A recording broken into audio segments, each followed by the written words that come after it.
Okay, good morning, friends. Welcome to the 2019 World Bank Group Youth Summit on Smarter Cities for a Resilient Future. We are so glad to have you here. How are you all feeling? Yeah, can we give yourself a round of applause? Oh, yeah.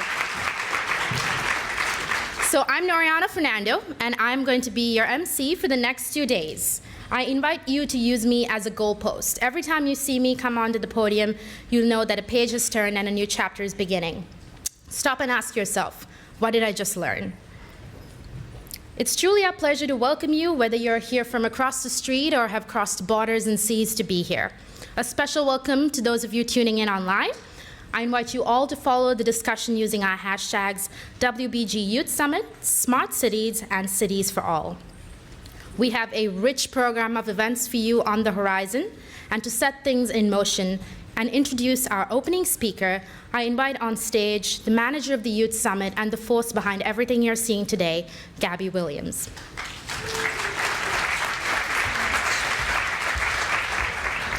Hello and good morning. As manager of the 2019 World Bank Group Youth Summit, it is my distinct pleasure and honor to introduce our distinguished guest and champion for youth at the World Bank Group and around the world. Please join me in welcoming President David Malpass.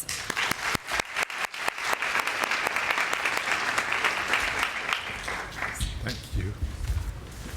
Thank you very much, Gabrielle.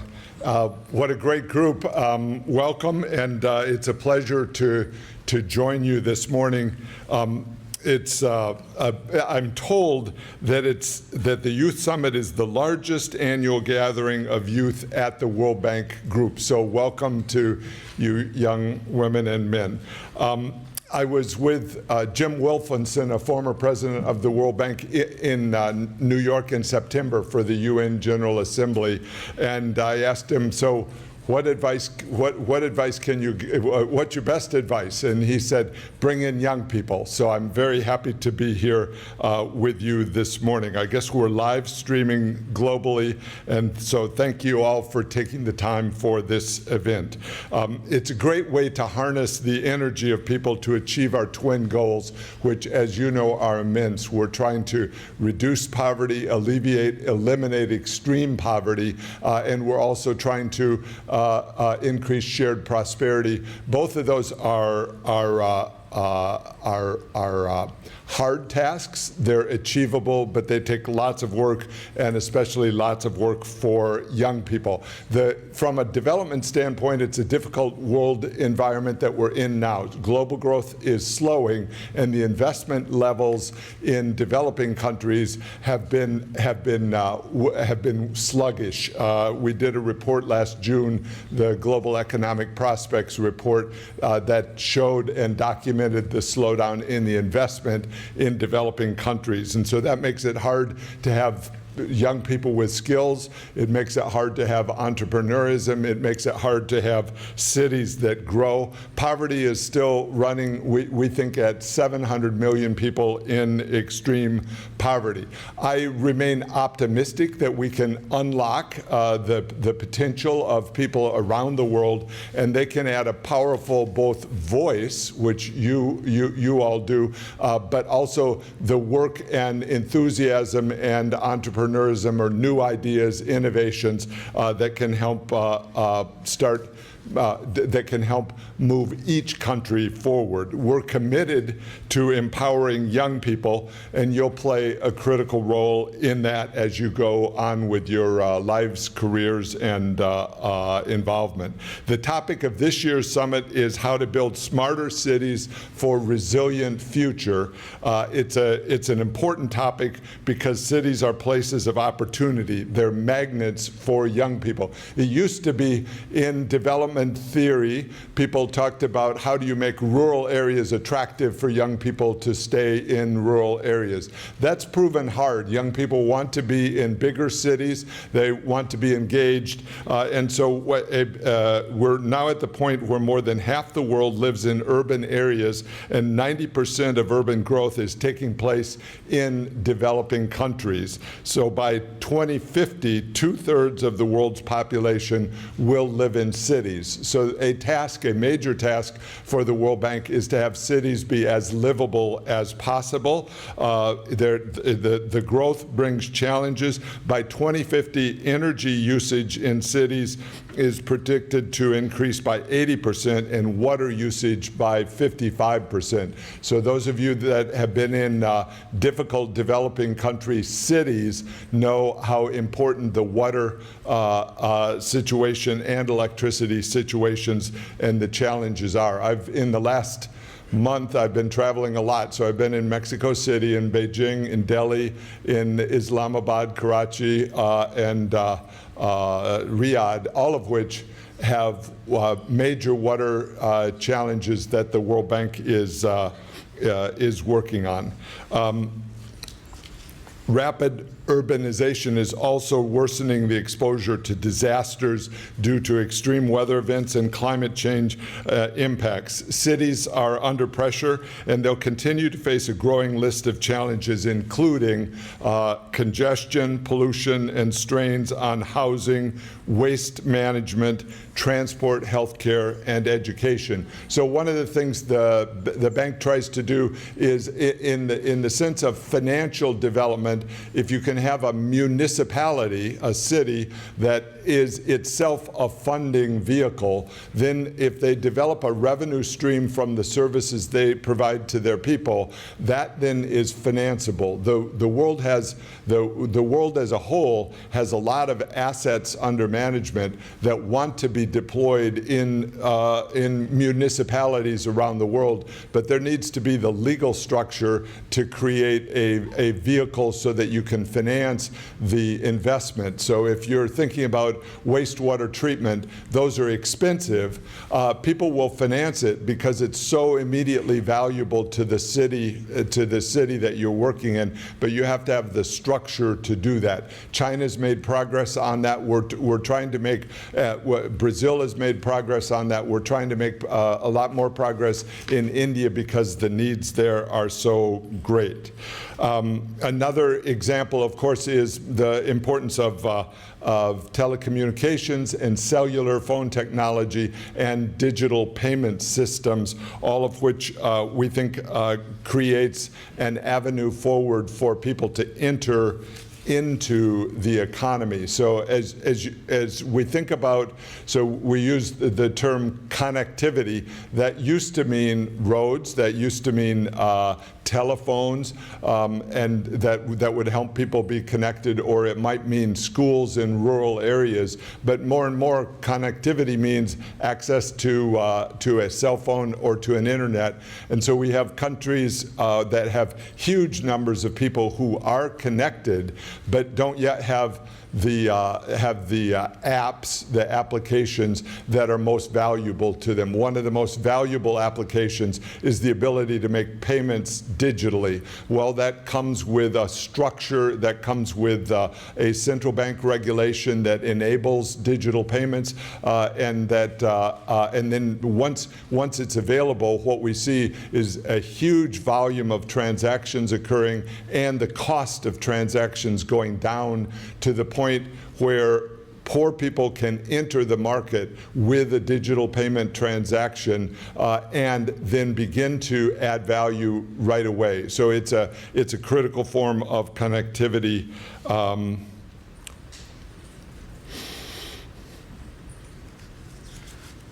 I was in Karachi, Pakistan, about 3 weeks ago, or 4 maybe, and they're using virtual reality for citizen engagement to design solutions for urban spaces. So you have, that's a challenge, a city of 10 million people that doesn't have that under Pakistani law, it's hard to incorporate cities the way some parts of the world can do. And so they work with the provincial government in order to try to make an urban plan. And so that adds a level of challenge in thinking about how cities work. I was in Maputo, Mozambique in April, and the capital, it's the capital of Mozambique. We worked with the city government to leverage mobile-based crowdsourcing apps and citizen participation. Again, one of the powerful things is as people become connected,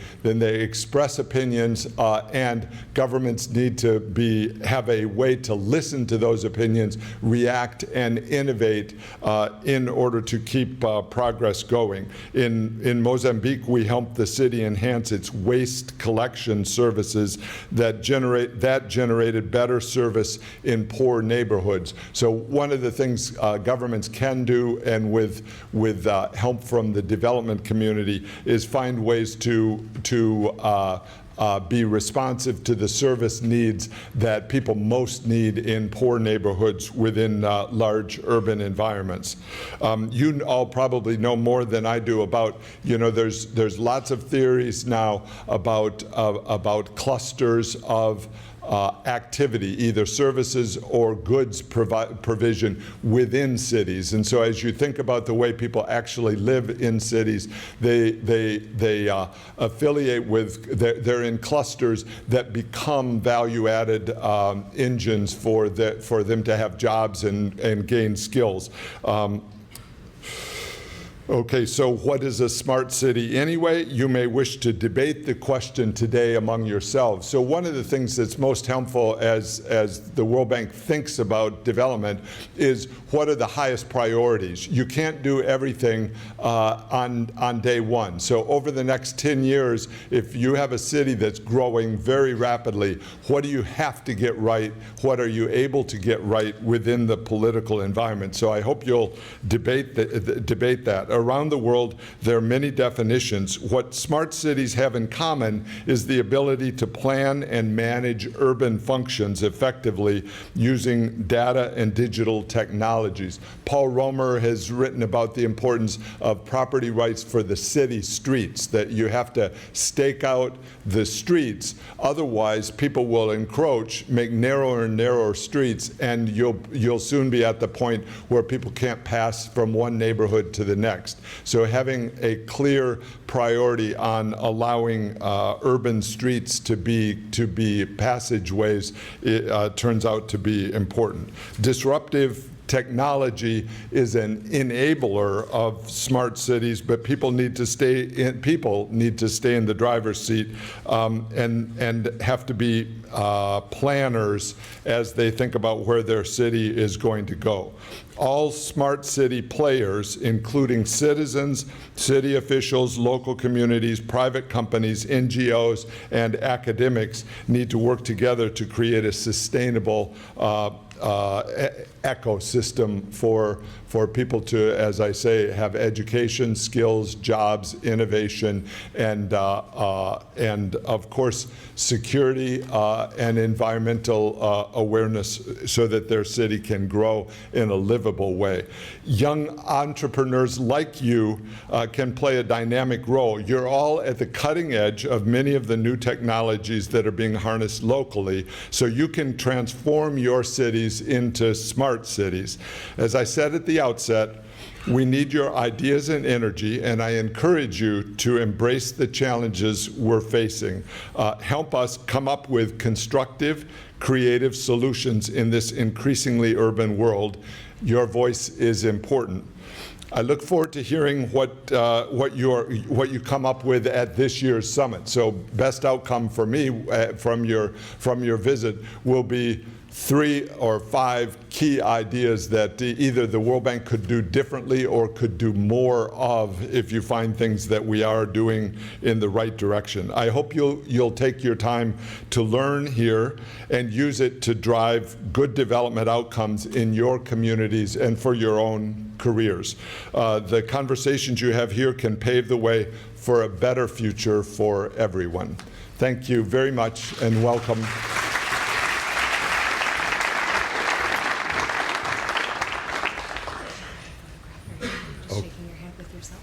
Okay, with my.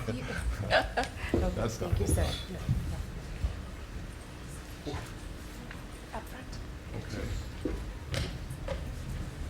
We're unscripted at this point, so who knows?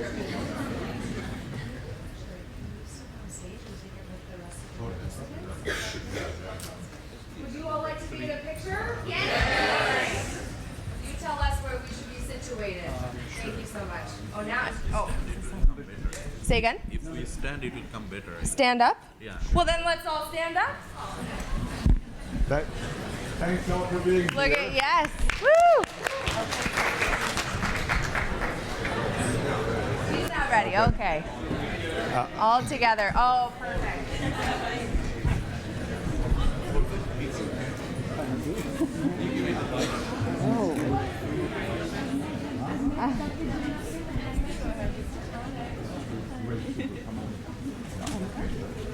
Everyone good smiles? Here we go. On three. 1, 2, 3. Okay, one of those. Thank you. Thank you all.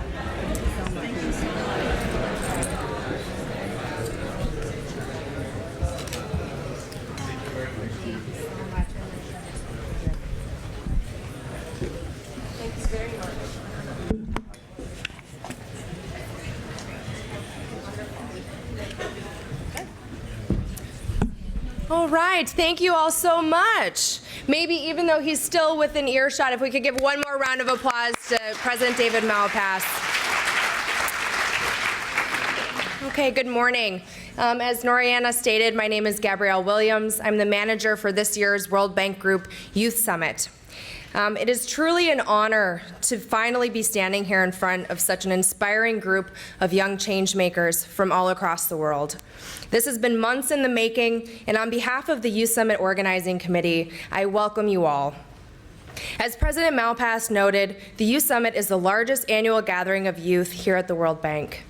It is a global event that is run by youth for youth. The Youth Summit Organizing Committee is a team of young World Bank Group staff volunteers, all of whom have been working diligently since the beginning of the year to make the summit a reality. This summit couldn't have happened without their hard work, diligence, and passion. And I would like to just take a moment to acknowledge the wonderful team that I have had the honor of working with. If you could join me in acknowledging the wonderful team. Also, our heartfelt thanks goes to our colleagues, managers, country office staff, and partners for their unwavering support.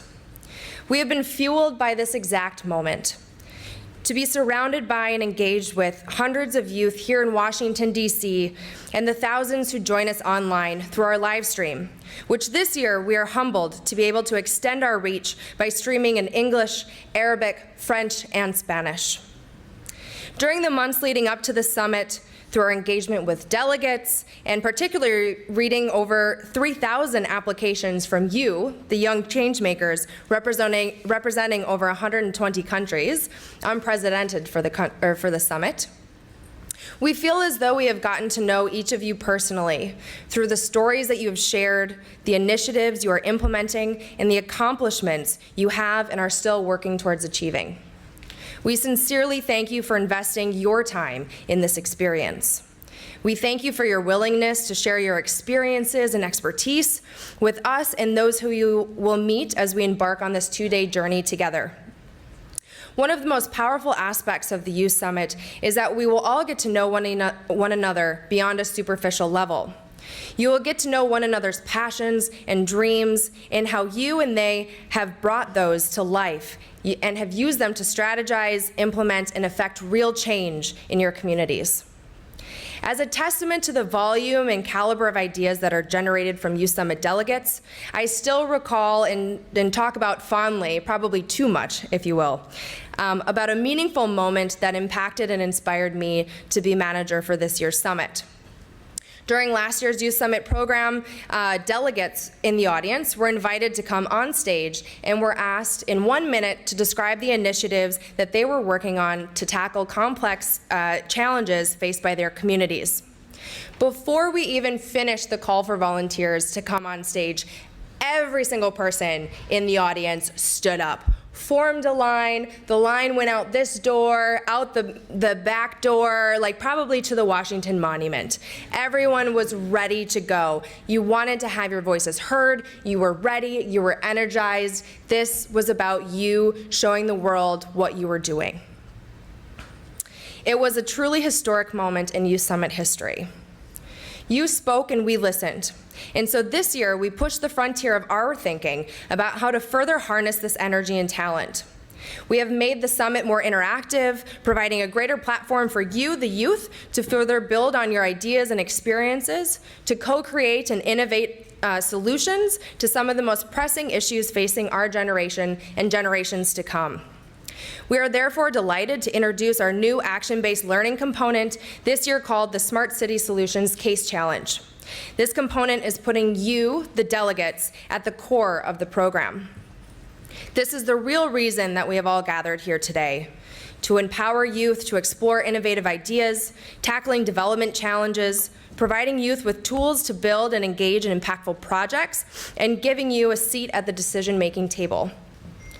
While our theme this year is Smarter Cities for a Resilient Future, we need you, youth, for a resilient future. In this spirit, let's let everyone in this building know that we are here. Again, as we just did, if you would all stand up, make a little bit of noise, start making some cheers. Right now, stand up, let's go, it's morning. Make some noise if you're ready to learn and teach. Make some noise for the communities you are representing. Give a round of applause for yourselves as you have shown your commitment to make real change in the world and being a part of the 2019 World Bank Group Youth Summit. Thank you so much. Here's to you. Okay, thank you. Oh, wow. Thank you, Gabby, and wow, thank you for all your energy. As President Malpass noted, boy, does the world need that energy now. So thank you all so much. I'm seeing so many smiling faces here, and we want some of those smiles and energy to translate online to social media as well. So we're using the hashtag WBG Youth Summit along with the two others mentioned here. And if you haven't done so already, download the app. It's the best way to stay up to date on speakers, agenda, where the food's gonna be, the important stuff. And if you haven't done so already, I know a few of you came in a little late, be sure to register for the case challenge that Gabby just mentioned. You can do this by going to the booth that's in the registration area. A few housekeeping items. The Wi-Fi login is posted on stands throughout the floor. You can also ask any of the organizing committee if you're having trouble logging in. You can tweet your heart's content, but out of respect for the folks on stage and your neighbor, please make sure your phones are on silent. Bathrooms are just outside and to your left. And with that, we are ready for our keynote. Okay, so our speaker this morning works at MasterCard. Why MasterCard, you might ask? MasterCard has been engaged with over 100 cities worldwide, transforming how residents and visitors access transit systems, which we all know are a key part of efficient smart cities, how urban planners use data, and how businesses buy and sell goods, all key components of a smart, efficient city. Our speaker this morning, Miguel Gamino, is the Executive Vice President for Global Cities and Enterprise Partnerships at MasterCard. Most recently, he was the Chief Technology Officer for New York City. In this newly created role at MasterCard, he leads the scaling of urban tech solutions pioneered by the company and shapes new partnership models to address cities' most pressing challenges of today and to come. So without further ado, let's welcome him on stage.